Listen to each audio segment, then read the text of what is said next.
नमस्कार, मैं हूं देवांजलि मोइत्रा। लोकसभा चुनाव को लेकर बिसात बिछ चुकी है और हर आदमी और हर पार्टी मजबूती से रणनीति बनाकर अपने विरोधी को हराने के लिए कमर कसकर मैदान में उतर चुके हैं और अपने विरोधी को हराने के लिए रोज नई रणनीति बना रहे हैं। अगर किसी को प्रधानमंत्री बनना है तो उसे कोई राज्य जीते या ना जीते, लेकिन उसे यूपी फतह करना होगा, क्योंकि उत्तर प्रदेश सबसे ज्यादा राजनीतिक तौर पर मशहूर है। इसी को फॉलो करते हुए बीजेपी यूपी को जीतने के लिए अलग से और खास तरीके बनाई हैं। हर लोकसभा वार किसानों, अनुसूचित मोर्चे, पिछड़ा वर्ग, महिलाओं और युवाओं के बीच सम्मेलन करेगी। इन मोर्चे और सम्मेलनों के जरिए वो इन जातियों से सीधे मुलाकात करेगी। बीजेपी की रणनीति इन 5 जातियों को अपना वोटर बनाने की है। मोर्चों के इन सम्मेलनों में प्रदेश अध्यक्ष 19 मार्च को बुलंदशहर में युवाओं से सीधे बातचीत करेंगे। यूपी बीजेपी अध्यक्ष युवाओं को केंद्र सरकार के कार्यक्रमों जैसे स्टार्टअप, कौशल विकास, मुद्रा योजना के साथ मोदी सरकार और योगी सरकार की युवाओं के हित में चलाई जा रही योजनाओं के बारे में जागरूक करेंगे।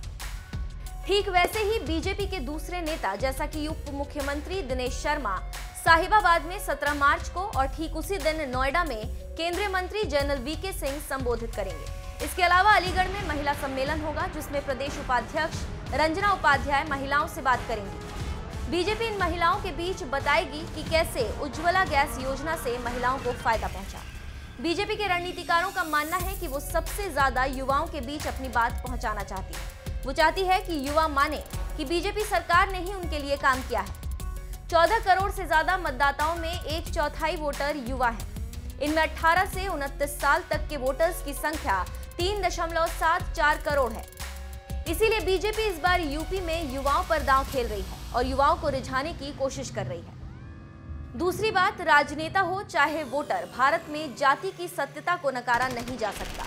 इसीलिए बीजेपी हर लोकसभा क्षेत्र में जातियों को रिझाने की कोशिश कर रही है। इसके लिए आबादी के लिहाज से सबसे ज्यादा महत्वपूर्ण पिछड़ा वर्ग के बीच भी अपनी बात पहुंचा रही है। इससे पहले वो लखनऊ में पिछड़ों की हर जाति के साथ बड़ा सम्मेलन कर चुकी है।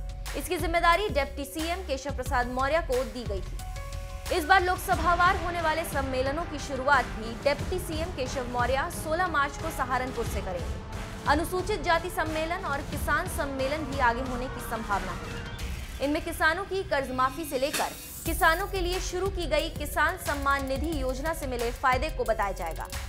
राज्य मंत्री सुरेश पासी आगरा में अनुसूचित जाति सम्मेलन में रहेंगे, तो सिंचाई मंत्री धर्मपाल सिंह रामपुर में किसान सम्मेलन को संबोधित करेंगे। इसी तरह सभी मंत्रियों और पदाधिकारियों को अलग अलग लोकसभा क्षेत्रों की जिम्मेदारी सौंपी गई है। कुल मिलाकर बीजेपी सपा बसपा गठबंधन और कांग्रेस को सबक सिखाने के लिए पूरी तरह से तैयार है और इस पर काम भी कर रही है। बीजेपी का मानना है कि जिस वजह से सपा बसपा गठबंधन सीना ताने खड़ा है, वो उसी जाति बिरादरी पर हमला कर इनकी कमर तोड़ देगी। जो भी हो, 23 मई को फाइनल रिजल्ट आएगा, जिसके बाद पता चलेगा कि किसने किसको और कहां पर मात दी है या मात खाई है। लेकिन फिलहाल बीजेपी की रणनीति और मेहनत करना एक बेहतरीन कदम है। अगर जनता ने बीजेपी की सुन ली तो फिर गठबंधन की हवा निकलनी तय है।